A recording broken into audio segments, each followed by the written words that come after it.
நான் உங்க அருண். ஒரு சாமியார் குறி சொல்லும் நேரத்துல பெண்ணாய் மாறி குறி சொல்றதாகவும் அந்த சாமியார பக்தர்கள் தனது வீட்டுக்கு அழைச்சிட்டு போக ஓட்டர் ஐடி, ரேஷன் கார்டு போன்ற ஐடி ப்ரூஃப்களை சரியா கொடுத்தா தான் அழைச்சிட்டு போக முடியும்னு எனக்கு ஒரு தகவல் கிடைச்சது. அவரை பார்க்கத்தான் நான் இன்னைக்கு போயிட்டு இருக்கேன். காளி உடலில் இறங்கியதும் தன்னை பெண்ணாக உணரும் இளைஞர். குன்னலூர் அப்படிங்கிற கிராமத்தில் தான் நான் இப்போ இருக்கிறேன்.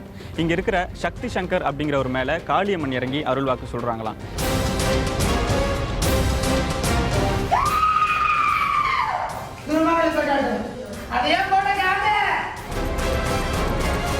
ஒரு ஆணுக்குள் நடக்கும் அமானுஷ்யங்கள். திருவாரூர் மாவட்டம் திருத்துறைப்பூண்டி பக்கத்துல இருக்கு குன்னலூருங்கிற கிராமம். இங்க சக்தி சங்கர் என்பவர் காளி அம்மன் அருளால குறி சொல்லிக்கிட்டு இருக்காராம்.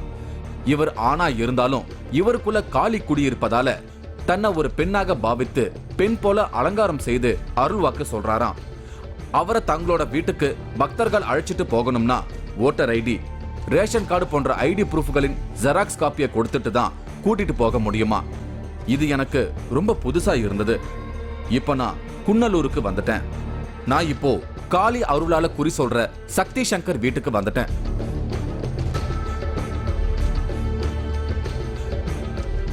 திருவாரூர் மாவட்டம் திருத்துறைப்பூண்டி பக்கத்தில் இருக்கிற குன்னலூர் அப்படிங்கிற கிராமத்தில் தான் நான் இப்போ இருக்கிறேன்.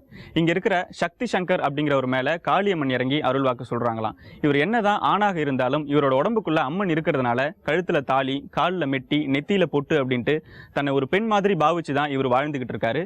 இவர் அம்மன் வந்து வாக்கு சொல்கிறப்போ இவர் சொல்கிற வாக்கு எல்லாம் பலிக்குது அப்படிங்கிறதுக்காக இவரை பார்க்கறதுக்கு நிறைய பேர் இங்கே வந்துகிட்டு இருக்காங்க. இன்னைக்கு நம்ம இவரை பற்றி தான் பார்க்க போகிறோம். இவர் தான் சக்தி சங்கர். ரொம்ப சாதாரணமா பனியன் லுங்கியோட இருந்தாரு. சாமியார்னா காவி உடையில தான் இருப்பாங்கன்னு நினைச்ச எனக்கு இது வித்தியாசமா இருந்தது. எவ்வளவு நாளா உங்களுக்கு இந்த அருள்வாக்கு சொல்லிட்டு இருக்கீங்க நீங்க? அது தொடர்ந்து ஒரு 18 வருஷமா குறி சொல்லிட்டு இருக்கேன், அருள்வாக்கு சொல்லிட்டு இருக்கேன். அதாவது வயசு எனக்கு ஒரு 11 வயசுலேருந்து நான் அருள்வாக்கு சொல்லிட்டு இருக்கேன். வயசு இப்போ எனக்கு 28 வயசு ஆகுது. 11 வயசுலேருந்து அருள்வாக்கு பார்த்துட்டு இருக்கேன். எப்படி இவருக்கு காளியோட அருள் கிடைச்சதுன்னு நான் அவர்கிட்ட கேட்டதுக்கு தன்னோட 11வது வயசுல 48 நாள் யார் முகத்தையும் பார்க்காம வெறும் பாலும் பச்சிலையும் சாப்பிட்டு விரதம் இருந்ததாகவும், அப்படி ஒரு மண்டலம் அவர் விரதம் இருந்ததால தனக்குள்ள காளி அருள் கிடைச்சதாகவும் சொன்னாரு. இந்த அருள் வரது எப்பத்துல இருந்து ஆரம்பிச்சிச்சு, எப்படி வந்துச்சு உங்களுக்கு ஃபர்ஸ்ட்? அதாவது கேட்டினா எனக்கு வயசு 11. அப்போ 11 வயசுல ஸ்கூல் படிக்கிற டைம் எனக்கு. அது முதல்ல அவன் அருள்வாக்கு வரப்பன்னு கேட்டிங்கன்னா நான் யார் முகத்துலையும் பார்க்கல. அதாவது அம்மாவை தவிர பாக்கி யார் முகத்துலையும் நான் பார்க்கல. இது மற்ற வீட்டுக்கு போகிறது, விளையாட போகிறது, ஒரு தொடர்ந்து ஒரு 48 நாள் நீ யார் முகத்துலையும் முழிக்காமல் வெறும் பால் மட்டும், பாலும் பச்சளம் மட்டும் தான் சாப்பிடுவேன். வேறு எதுவுமே ஆகாரம் எதுவும் சாப்பிடாம, அதாவது 48 நாள் ஒரு மண்டலம் யார் மூஞ்சிலும் முடிக்காமல் வீட்டுக்குள்ளேயே இருந்து 48 நாள் கழிச்சு ஒரு மண்டலம் கழிச்சா திருப்பி இது சாமி அப்படின்னு சொல்லி இருந்துச்சு. இதெல்லாம் 48 நாள் விரதம் இருக்கணும். ஏன்னா அப்போ 10 வயசுல தெரியாதுல்ல, இதெல்லாம் யாரும் உங்களுக்கு சொல்லி கொடுத்தாங்க? விரதம் இருக்கல, ஆட்டோமே நானாக இருந்துட்டேன் வீட்டில். வந்து அது கேட்டால் நம்ம ஆரம்பத்தில் நம்ம வீடு ஒரு பெரிய ஓட்டு வீடாக இருந்துச்சு. அந்த வீட்டில் ஒரு சாமிக்கு ஒரு ரூம் இருக்கும். அந்த ரூம் விட்டு நான் வெளில வராமல் இருந்தேன். நானாவே போய் வராமல் இருந்தேன். அது எப்படி எனக்கு தெரியல. எனக்கு அந்த அம்மாவோட அருளில் வராமல் ரூம் விட்டு வெளில வரல. வந்து யாருக்கும் அது கேட்டால் கொள்ளைக்கு மட்டும் குளிச்சு வீடு பின்பக்கம் குளம் இருக்குது, அதில் குளத்தில் குளிச்சு நானாக வீட்டுக்கு வந்து ரூமில் வந்துடுவேன். அவ்வளோதான். தனக்குள்ள திடீர்னு ஏற்பட்ட இந்த மாற்றத்தை காளியின் அருள்னு, இவருக்குள்ள காளி இருப்பத இவரோட அம்மா மட்டும்தான் முதல்ல நம்பி இருக்காங்க.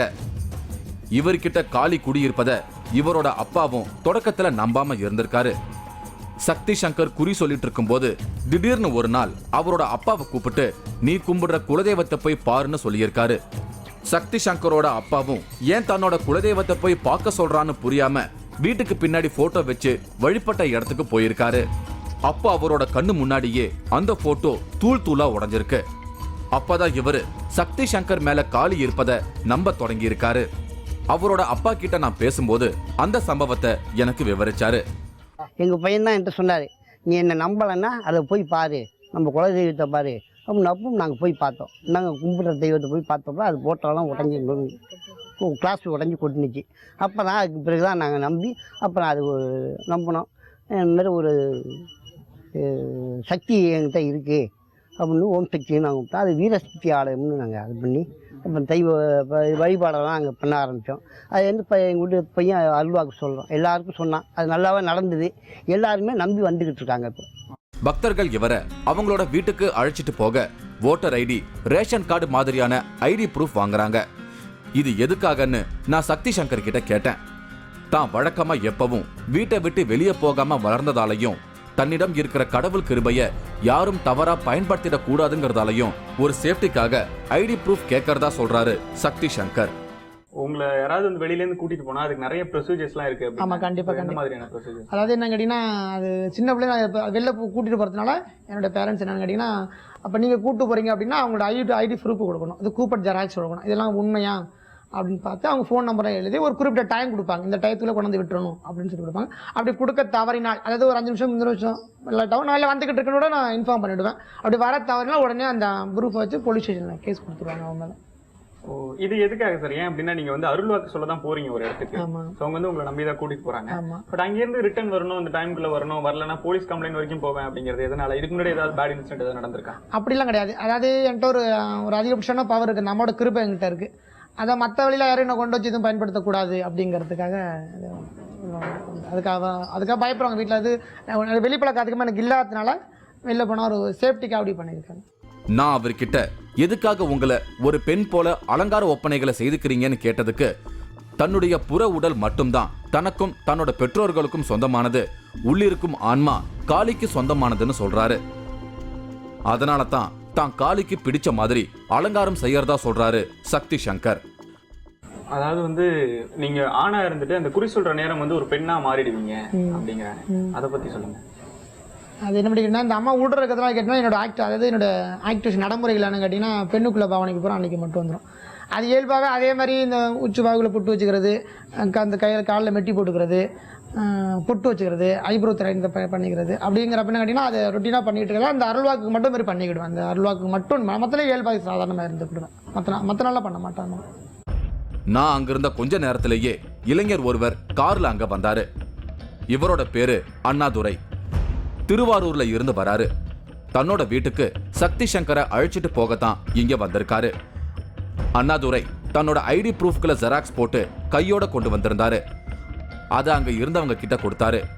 அவரு சாமியை எத்தனை மணிக்கு கொண்டு வந்து விடுவீங்கன்னு கேட்டதுக்கு அண்ணாதுரை 5 மணிக்கு கொண்டு வந்து விடுறதா சொன்னாரு. லேட்டானா போலீஸ் ஸ்டேஷன்ல கம்ப்ளைண்ட் கொடுத்துருவாங்கன்னு அவரை எச்சரிச்சாரு. 3-4 மணி இல்லைன்னா அது மேலே போலீஸ் கம்ப்ளைண்ட் கொடுத்துருவாங்க. கரெக்டாக 3-4 மணியில் இங்கே இந்த கண்டிஷனை ஏத்துக்கிட்டு அண்ணாதுரை சக்தி சங்கரை அழைச்சிட்டு கிளம்பினாரு. நானும் அவங்களோட கிளம்பினேன்.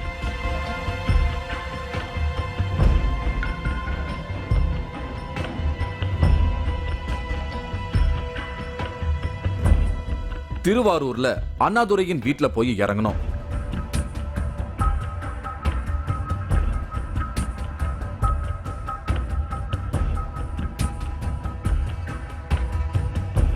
அந்த வீட்டை சேர்ந்த பெண்கள் சக்தி சங்கருக்கு பாத பூஜை செய்து வீட்டுக்குள்ள அழைச்சிட்டு போனாங்க.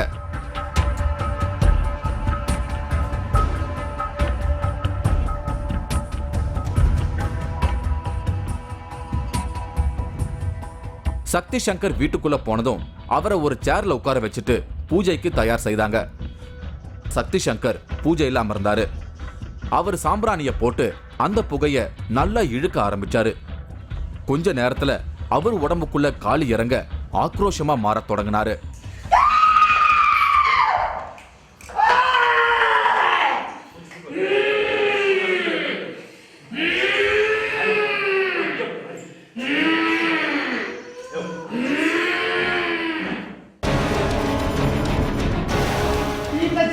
மந்திரம் 90 தகடு ஏவல் கந்திஷ்டு கிரகக்குளர் எது கிடையாது, மன கிளியா இருக்கு.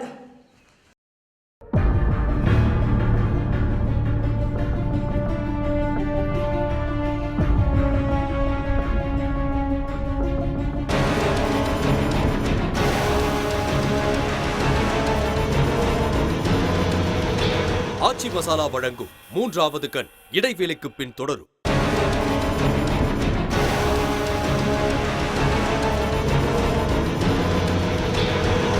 ஆச்சி மசாலா வழங்கும் 3வது கண் தொடர்கிறது. இன்னைக்கு நான் குன்னலூர் கிராமத்துல இருக்கேன். இது திருவாரூர் மாவட்டம் திருத்துறைப்பூண்டிக்கு பக்கத்துல இருக்கு. இங்க ஒருத்தரோட உடம்புல காலி இறங்கி அருள்வாக்கு சொல்ற சமயங்கள்ல அவர் தன்னை ஒரு பெண்ணாக உணர்வதா சொல்றாரு. அவரோட பாவனைகளும் ஒரு பெண்ணை போல மாறிடுது. இன்னைக்கு நான் அவரோட தான் பேசிக்கிட்டு இருக்கேன். எல்லாரும் அவர் காலில் விழுந்து ஆசீர்வாதம் வாங்கினாங்க. முதல்ல அண்ணாதுரையோட அம்மா அப்பாவுக்கு குறி சொல்ல தொடங்கினாரு.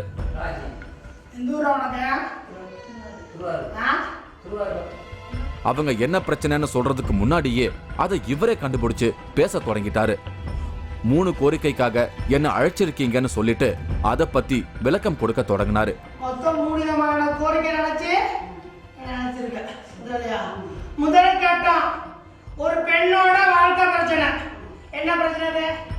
அவங்க எதிர்பார்த்த விஷயங்களை சக்தி சங்கர் கரெக்டா சொன்னது எனக்கு ரொம்ப ஆச்சரியமா இருந்தது. ரெண்டாவது குடும்ப சம்பந்தப்பட்ட நிகழ்ச்சி. குடும்பத்தை வீட்டுக்காருக்கும் குழந்தைக்காக கேட்க வச்சிருக்கேன். ரெண்டாவது கட்டம் சரியா. மூணாவது ஒரு பொருள் சம்பந்தப்பட்ட நிகழ்ச்சி சரியா. ஒரு பொருளை கைமாற்றி விட்டேன். என்ன பொருள் அது? புரியல. ஒரு பொருளை கைமாற்றி விட்டேன். அந்த பொருள் கிடைக்காம என்ன கேட்கறது இல்லையா. மொத்தம் இந்த அது கேட்டா இந்த பொருள் கைமாற்றப்பட்ட பொருள் என்ன கேட்டீங்கன்னா நகைன்னு சொன்னேன் இல்லையா. அந்த நகை என்னன்னு கேட்டீங்கன்னா 2 பெண்ணிட்ட கொடுத்துருக்கேன் இல்லையா. ஒரு பெண்ணு விதவையான பெண். அது யாரது? ஒரு விதவையான பெண்ணிட்ட கொடுத்துருக்கேன். அந்த பொருள் கிடைக்குமா கிடைக்காதா அப்படின்னு அம்மா என்ன நினைச்சிருக்கேன் இல்லையா. இந்த 3 நிகழ்ச்சி, அதாவது முத்தான 3 நிகழ்ச்சி இல்லையா. இந்த 3 நிகழ்ச்சியும் இன்னையிலிருந்து 19 தினத்துக்குள்ள இந்த 3 விதமான அற்புதமான நிகழ்ச்சியும் அம்மா நடத்தி கொடுப்பேன் இல்லையா. வீட்டில் செய்வன மந்திரம், துண்ணூறு, தகடு, ஏவல், கந்திஷ்டி, கிரகக்குளர் எது கிடையாது. மன கிளியா இருக்கு. அடுத்ததா மாரியம்மா அப்படிங்கிறவங்க குறி கேட்க உட்கார்ந்தாங்க. அவங்களோட மாங்கல்யத்தை காட்டும்படி சொல்ல அவங்க தயங்குனாங்க. தயக்கத்தோட தன்னோட மாங்கல்யத்தை காட்டினாங்க. அதுல மாங்கல்யம் இல்லாம தாலி கயிறு மட்டும் இருந்தது. அவங்க கோயில்ல மாங்கல்யத்தை போட்டுட்டதா சொல்ல அதை தெரிஞ்சுதான் காட்ட சொன்னேன்னு சக்தி சங்கர் சொன்னது எனக்கு அடுத்த ஆச்சரியமா இருந்தது. அது இல்லைன்னு கேட்ட சொன்னேன். அந்த அம்மாவை கேட்டனா, இந்த அம்மாவை கேட்டனா, அந்த அம்மா கிட்ட கேட்கல. நீ திருமங்கலத்தை கொண்ட கோயிலில் போட்டு அப்படிங்கிறது தான் இல்லையா. எல்லாருக்கும் வாக்கு கேட்டு முடிச்சதும் சக்தி சங்கர் உடல இருந்து காளி வெளியேறினாங்க. கொஞ்ச நேரம் அவர் கை கால் விரைத்தபடி நினைவில்லாம மயங்கி கிடந்தாரு. கொஞ்ச நேரத்துக்கு அப்புறம் தான் அவரால் இயல்பு நிலைக்கு வர முடிஞ்சது. நான் அடுத்ததா அண்ணாதுரையோட அம்மாவை சந்திச்சு பேசினேன். இவங்களோட பேரு நாகலட்சுமி. சக்தி சங்கர் குறி சொன்னதை பத்தி நான் இவங்க கிட்ட விசாரிச்சேன். தான் நினைச்ச விஷயங்களை எல்லாம் சாமி சரியா சொன்னதா ஆச்சரியப்பட்டாங்க நாகலட்சுமி. அது உங்களுக்கு 3 கோரிக்கைகள் இருக்கு அப்படின்னு சொல்லியிருந்தாங்க. நீங்க அதை தான் நினைச்சிருந்தீங்களா? ஆமாம், உண்மை அதுதான். என்னன்னு நினைச்சிருந்தீங்களா? பொண்ணு பிரச்சனை முன்னாடி நல்ல ஒரு முறையில் கட்டி கொடுத்தோம். அது நல்ல முறையில் இது இல்லை. அதனால 2வது கடன் வீட்டுலாம் கட்டணும். வீட்டில் பாதி இதுவும் பாதி நிற்கிது. அது கோரிக்கை இதுங்கணும். அதுக்காக கூப்பிட்டு வர சொன்னோம். இன்னொன்று 3வது நகை ஒருத்தட்ட இரவ வாங்கிட்டு போனாங்க. அவங்க ஏமாற்றிட்டாங்க. போய் கேட்டு பார்க்குறேன், கொடுக்க மாட்டேங்கிறாங்க. அதுக்காக சாமி சொன்னாங்க இந்த மாதிரி குறி கேட்டால் சொல்லுவாங்க அப்படின்ட்டு. அதனால போனோம். நீங்கள் நினச்சதை அவங்க சொல்லிட்டாங்களா? நான் நினச்சது தான் சொன்னாங்க சாமி. அதுக்கு ஏதாவது பரிகாரம் சொன்னாங்களா? இதெல்லாம் எப்படி சரி பண்ணலாம் அப்படின்ட்டு? பயப்பட தேவையில்லை, நான் செஞ்சு விட்றேன் அப்படின்னு சொல்லியிருக்காங்க. வேற ஒரு பரிகாரமும் இது வரைக்கும் சொல்லலை. இப்போ தான் ஃபஸ்ட்டு டைம். சக்தி சங்கர் அங்க இருந்து குறிப்பிட்ட நேரத்துக்குள்ள அவரோட வீட்டுக்கு அழைச்சிட்டு வந்து விட்டாரு அண்ணாதுரை.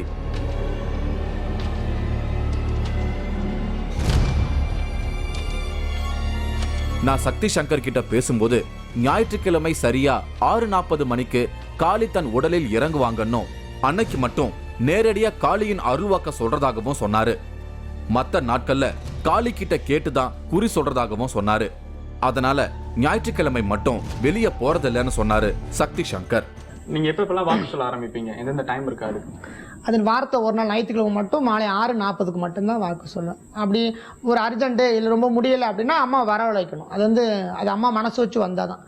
யாரும் இதுக்கு நீங்கள் வேறு எதுவும் பண்ணிட முடியாது. வரவழைக்கணும். அது கஷ்டப்பட்டு வரவழைக்கணும். ஆனால் ஞாயிற்றுக்கிழமை 6 மணிக்கு 6:40 கரெக்டாக வந்துடுவாங்க. அதில் எந்த மாற்றமும் கிடையாது. அதனால தான் ஞாயிற்றுக்கிழமை மட்டும் அருள்வாக்க வச்சு மற்ற எல்லாம் குறிமேட சிஸ்டம் அப்படின்னா அம்மாட்ட கேட்டு நான் குறி சொல்லுவேன். நான் அன்னைக்கு மட்டும் உங்கள் உடம்புக்குள்ள இறங்கி சொல்லுவாங்க. மற்ற நாட்கள்ல அம்மா எதுக்கு நிற்பாங்க, நான் கேட்டு சொல்லுவேன். இப்போ நீங்கள் நானும் எப்படி பேசிகிட்டு இருக்கோமோ அதுமாரி இந்த மாதிரி தம்பி வந்திருக்காப்ல என்னன்னா அம்மா என்கிட்ட கேட்டு பதில் சொல்லுவோம். நான் அதுமாரி சொல்லுவேன். நான் இதுதான் சக்தி சங்கர் அருள்வாக்கு சொல்ற வீரசக்தி அருள் பீடம். இந்த இடத்துல ஞாயிற்றுக்கிழமையில இவரு நேரடியா காளியோட அருள்வாக்கு சொல்றத பார்க்க நான் போயிருந்தேன். மக்கள் கூட்டம் மெல்ல மெல்ல அதிகரிச்சபடியே இருந்தது.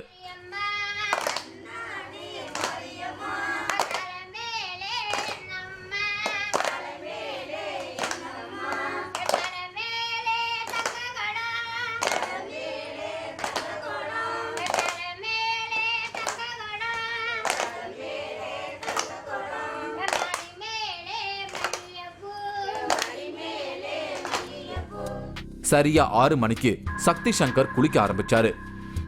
குளிச்சு முடிச்சதும் தன்னோட அறையில மேக்கப் போட ஆரம்பிச்சாரு. புருவத்துக்கு மை பூசி, முகத்திற்கு பவுடர் அடித்து, உதட்டுக்கு லிப்ஸ்டிக் தடவி, தலைய நடுவகுடு எடுத்து அதுல சுமங்கலி பெண்ணை போல பொட்டு வச்சு ஏறக்குறைய ஒரு பெண் போல மாறி கோயிலுக்கு கிளம்பினாரு. புடவை மட்டும் தான் கட்டல. இத பார்க்கும்போது எனக்கு நம்மோட 3வது கண் நிகழ்ச்சியில வந்த ஒரு கேரக்டர் தான் நினைவுக்கு வந்தது. கடலூர்ல விஜயகுமார் அப்படிங்கிறவரு ஒவ்வொரு அமாவாசைக்கும் காலியாகவே மாறி நாக்கு அறுத்து ரத்த காணிக்கை கொடுப்பாரு. அதுல விஜயகுமார் புடவை கட்டி ஒரு முழு பெண்ணை போலவே மாறி இருப்பாரு. இங்க இவரு புடவை மட்டும் தான் கட்டல, மத்தபடி இவரோட பாவனைகள் எல்லாமே ஒரு பெண்ணுக்குரியதா இருந்தது. அவர் கோயிலுக்குள்ள வந்ததும் எல்லா தெய்வங்களுக்கும் மாலையிட்டு ஆராதித்து பூஜைகளை செய்தாரு. அடுத்து பராசக்தியின் சன்னதிக்குள்ள போய் அம்மனுக்கு வேப்பலையால பூஜை செஞ்சாரு.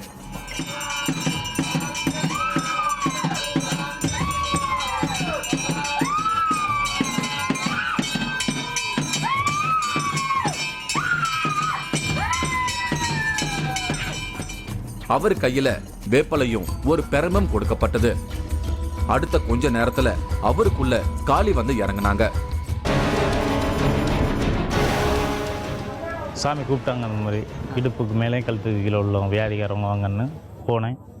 போனதோட உனக்கு ஆஞ்சூர் பண்ண வேண்டியில்லை, நான் சரி பண்ணி தர்றேன், நாங்கள் ஃபஸ்ட்டு வாரம் சொல்லிட்டு மறுவாரம் வர சொன்னாங்க. மறுவாரம் வந்தேன். ஒரு பழம் ஒன்று கொடுத்து பூஜை அறையில் கொண்டு வச்சு சரி பண்ண சொன்னாங்க. சாமி கும்பிடுவாங்க. சாமி கும்பிட்டேன். சாமி கும்பிட்டுக்கிட்டு இருக்குன்னா திரும்ப இப்போ இடையில போனேன். அதே மாதிரி டாக்டர்கிட்ட செக் பண்ண போனேன். செக் பண்ண போனப்போ ஆஞ்சூர் பண்ண வேண்டியில்லை, நாங்கள் ஆஞ்சூர் பண்ணணுன்னவங்க பண்ண வேண்டியில்லை, சரியாயிருக்கு.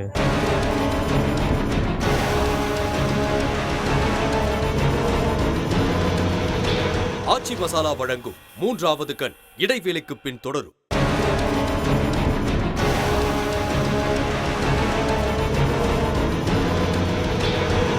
ஆச்சி மசாலா வழங்கும் 3வது கண் தொடர்கிறது. நான் இன்னைக்கு திருவாரூர் மாவட்டம் திருத்துறைப்பூண்டிக்கு பக்கத்துல இருக்கிற குன்னலூர் கிராமத்துல இருக்கேன். காளியோட சக்தி தனக்குள்ள வரும்போது இங்க ஒருத்தர் தன்னை பெண்ணாகவே உணர்வதா சொல்றாரு. உடைய தவிர்த்து மத்ததெல்லாம் ஒரு பெண் போலவே அலங்காரம் செய்து அருள்வாக்கு சொல்றாரு. அவரோட தான் இன்னைக்கு நான் பேசிக்கிட்டு இருக்கேன். வெளியே தன்னை சந்திக்க எத்தனை பேர் வந்திருக்காங்க, அது ஆணா பெண்ணா, கணவனும் மனைவியுமா, தாயும் மகனுமா, என்ன பிரச்சனைக்காக வந்திருக்காங்க, இப்படி ஒவ்வொன்னையும் சொல்லி அவங்கள கூப்பிடுறாங்க. இத பார்க்கும் போதே எனக்கு ஆச்சரியமா இருந்தது. இது எப்படி கரெக்டா இவரால கண்டுபிடிச்சு கூப்பிட முடியுதுன்னு அவர்கிட்ட பேசும்போது நான் கேட்டேன். இவர் அருள் பீடத்துல உட்காரும் போது வந்தவங்களுக்கு பின்னாடி காளி நின்னு அவங்க பிரச்சனைய சொல்லி அவங்கள கூப்பிட சொல்லுமா. அவர் அவங்கள மட்டும் கூப்பிட்டு அருள்வாக்கு சொல்வாராம். இவர் அருள்வாக்கு சொல்ல ஆரம்பிச்ச உடனே காளி யார் பக்கத்துல நிக்கிறாங்களோ அவங்களுடைய பிரச்சனைகளையும் அடையாளங்களையும் இவர்கிட்ட சொல்லிடுறாங்க. இவரும் அந்த அடையாளத்தையும் அந்த பிரச்சனையும் வச்சு அவங்களை கூப்பிடுறாரு. இங்க வந்ததுக்கு அப்புறம் அந்த பிரச்சனைக்கான தீர்வை காளி இவர்கிட்ட சொல்ல சொல்ல இவரும் அதை சொல்லிடுறாரு. இங்க வாக்கு சொல்ல வரும்போது அவங்களா உள்ள வர முடியாது, எத்தனை பேர் வந்தாலும் நீங்க தான் கூப்பிடுவீங்க அப்படின்னீங்க. அது மட்டும் இல்லாம காளி அந்த இடத்துல போய் நின்னுப்பாங்க, அவங்க சொல்லுவாங்க அப்படின்ட்டு அந்த விஷயத்தை பத்தி சொல்லுங்க. ஒரு 100 பேர் வந்தாலும் 200 பேர் வந்தாலும் ஒரு 500 பேர் வந்தாலும் காளி யார்கிட்ட போய் நிற்குதோ அவங்கள மட்டும் தான் விடுறேன், நான் கூப்பிடுவேன். காளி அவங்க பின்னாடி போய் நிக்குமா? ஆமா, அவங்க பத்தி தெளிவா சொல்லுங்க சார். அது எப்படி கேட்டால் நான் உள்ள குறிமேடில் உட்காந்துருப்பேன். நான் உட்காந்து குறிமேடை உள்ள பின்னாடி இருக்கும், அந்த குறிமேடியில் உட்காந்துக்குவேன். இப்போ நீங்கள் வந்திருக்கீங்க அருள்வாக்குன்னா இப்போ உங்கள் பின்னாடி போய் சாமி நின்றுக்கும். இன்னாரும் கூப்பிடு, இவங்க தம்பி வந்திருக்காங்க, இவங்க இன்னும் ஊரில் இருந்திருக்காங்க, இன்னும் விஷயத்தில் வந்திருக்காங்க, இவங்க வீட்டில் வந்து வாசல் இந்த பக்கம் இருக்குது, இத்தனை பேர் வீட்டில் ஆள் இருக்காங்க, அண்ணன் இத்தனை பேர் இருக்காங்க அப்படின்னு லிஸ்ட் என்கிட்ட கரெக்டாக கொடுப்பாங்க. அதை வச்சு நான் கரெக்டாக இன்னும் கூப்பிடுவேன். நான் இங்க வந்திருக்கிற ஒரு கணவன் மனைவியில கணவனுக்கு இடுப்புக்கு மேல கழுத்துக்கு கீழே ஒரு பிரச்சனை இருக்கு, அவங்கள வர சொல்லுன்னு வாக்கு வந்திருக்கு. இடுப்புக்கு மேல பிரச்சனை அவனுக்கு வந்திருக்க கூடியது ஒரு கணவனும் ஒரு மனைவியும், ஒரு ஆணும் ஒரு பெண்ணும். வந்திருக்கிறது ஒரு ஆணும் ஒரு பெண்ணும். அவருக்கு வந்து கழுத்துக்கு கீழே இடுப்புக்கு மேல பிரச்சனை, இடுப்புக்கு மேல பிரச்சனை. உடனே அங்க காத்திருந்த அந்த தம்பதி உள்ள போனாங்க. இவரோட பேரு சந்திரசேகரன். இவருக்கு ஹார்ட்ல ப்ராப்ளம் இருக்கிறத கரெக்டா சக்தி சங்கர் கண்டுபிடிச்சு சொல்லி இருக்காரு. நான் சந்திரசேகர் கிட்ட கேட்டதுக்கு தனக்கு ஹார்ட் அட்டாக் ஏற்பட்டதாகவும் டாக்டர் கிட்ட போனதுக்கு ஆன்ஜியோ செய்யணும்னு சொல்லியிருக்காங்க. ஆனா சக்தி சங்கர் கிட்ட வந்து அருள்வாக்கு கேட்டப்போ அவரோட பிரச்சனைய தான் சரி செய்யறதா சொல்லியிருக்காரு. அதுக்கு பிறகு டாக்டர் கிட்ட போன சந்திரசேகரனை செக் பண்ணி பார்த்துட்டு ஆபரேஷன் செய்ய தேவையில்லைன்னு சொல்லியிருக்காங்க. ஹார்ட் அடைப்பு, ஹார்ட் அட்டாக்கு. அதுக்கப்புறம் டாக்டர்கிட்ட போனேன். ஃபஸ்ட்டு ஹார்ட் அட்டாக்கு போனோடனே ஆஞ்சூர் பண்ணாங்க. 20 நாள் மாத்திரை மருந்து எழுதி தர்றேன், அப்புறம் பார்த்துக்கிட்டு ஆஞ்சூர் பண்ணலான்னாங்க. அதுக்கு இடையிலே இங்கே கேள்விப்பட்டு இங்கே வந்தேன். இங்கே வந்ததோட சாமி கூப்பிட்டாங்க, அந்த மாதிரி இடுப்புக்கு மேலே கழுத்துக்கு கீழே உள்ள வியாதிக்காரவங்க வாங்கன்னு போனேன். போனதோட உனக்கு ஆஞ்சூர் பண்ண வேண்டியில்லை, நான் சரி பண்ணி தர்றேன், நாங்கள் ஃபஸ்ட்டு வாரம் சொல்லிட்டு மறுவாரம் வர சொன்னாங்க. மறுவாரம் வந்தேன். ஒரு பழம் ஒன்று கொடுத்து பூஜாரியில் கொண்டு வச்சு சரி பண்ண சொன்னாங்க. சாமி கும்பிட சொன்னாங்க. சாமி கும்பிட்டேன். சாமி கும்பிட்டுக்கிட்டு இருக்குன்னா திரும்ப இப்போ இடையில போனேன். அதே மாதிரி டாக்டர்கிட்ட செக் பண்ண போனேன். செக் பண்ண போனப்போ உனக்கு ஆஞ்சூர் பண்ண வேண்டியில்லை, நாங்கள் ஆஞ்சூர் பண்ணணுன்னவங்க பண்ண வேண்டியில்லை, சரியாயிருக்கு நாங்கள். அதான் அந்த வாரம் சொன்னாங்க, வந்திருக்கேன். இவங்க பேரு வேதநாயகி. இவங்க கணவனை இழந்து கடன் தொல்லையால சிரமப்பட்டுக்கிட்டு இருக்காங்க. மகனை கேட்டரிங் படிக்க வச்சு வெளிநாடு அனுப்ப ட்ரை பண்ணியிருக்காங்க. ஆனா அது தடங்கலாயிட்டே இருந்திருக்கு. இங்க வந்த பின்னால தான் இவங்களோட மகன் வெளிநாடு போய் வேலை பார்த்து 1 மாத சம்பளத்தையே இப்ப அனுப்பிட்டதா சொல்றாங்க வேதநாயகி. என்ன வேண்டுதலுக்காக வந்தீங்கம்மா? நான் வந்தது பணம் 2009 கொடுத்த பணம், பாஸ்போர்ட்டும் அல்ல பையனுக்கு, வெளிநாடும் அனுப்பலை. குடும்பம் 0 நிலைமைக்கு வந்துட்டு நான் மக்கள் நல பணியாளராக இருந்தேன். என்னோட வேலையும் பறி போயிட்டு வீட்டுக்காரவங்களும் இந்த 2.5 லட்ச ரூபா பணத்தை இழந்ததுனால அவங்களும் மன உளைச்சல்ல இறந்து போயிட்டாங்க. அதனால என்னால் செய்வ தெரியாது. நான் திகைத்து போய் ரொம்ப கஷ்டப்பட்டு குடும்பம் ரொம்ப சூழ்நிலைக்கு வந்ததுக்கு பிறகு என் பையனோட படிப்பு பாதியிலே நின்று போச்சு. என்ன செய்யறது, புள்ள வெளிநாடு போறான்னுட்டு ஒண்ணுமே பண்ண முடியாதுங்கிற ஒரு நிலைமையில என்னோட பக்கத்து வீட்டு ஒரு ஆசிரியர் என்னை இந்த இடத்துக்கு வாங்க அன்னுட்டுன்னு சொல்லி கூப்பிட்டாங்க. சரின்னு நான் வந்தேன்.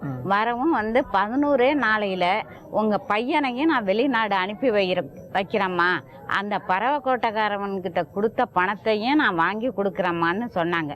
அதே 11 நாளையில் என் பையனையும் வெளிநாடு அனுப்பி வச்சுட்டாங்க. 13,000 ரூபாய் பணத்தையும் வாங்கி கொடுத்துட்டாங்க. அவர் வெளிநாட்டிலேருந்து எனக்கு 13,000 பணமும் கொடுத்துட்டாங்க. இவர்கிட்ட ஏதோ ஒரு சக்தி இருக்கு. பிரச்சனையோட வரவங்க சக்தி சங்கரை சந்திச்சா அதற்கான தீர்வு கண்டிப்பா கிடைக்கும்னு நம்புறாங்க. அங்க இருந்த காளிய வணங்கிட்டு என்னோட அடுத்த அசைன்மெண்ட்டை தேடி கிளம்புனேன். இதே போல வேற ஒரு அமானுஷ்யமான நிகழ்ச்சியில நான் உங்களை மறுபடியும் சந்திக்கிறேன். அதுவரை உங்களிடமிருந்து விடை பெறுகிறேன்.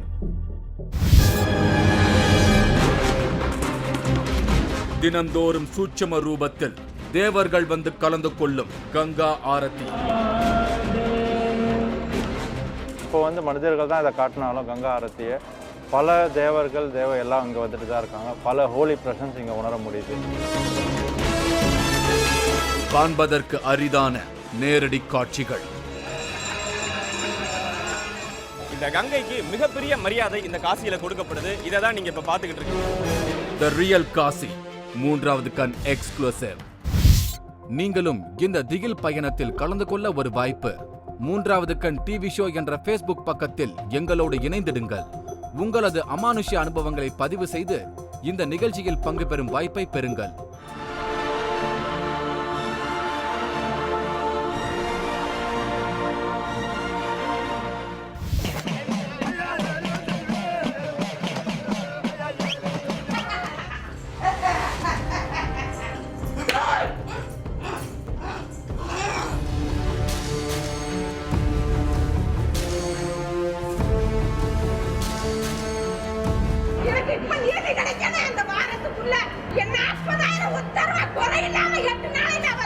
சின்ன வச்ச கறிய சின்ன வச்சு உங்களை நீ கொடுக்கணும்.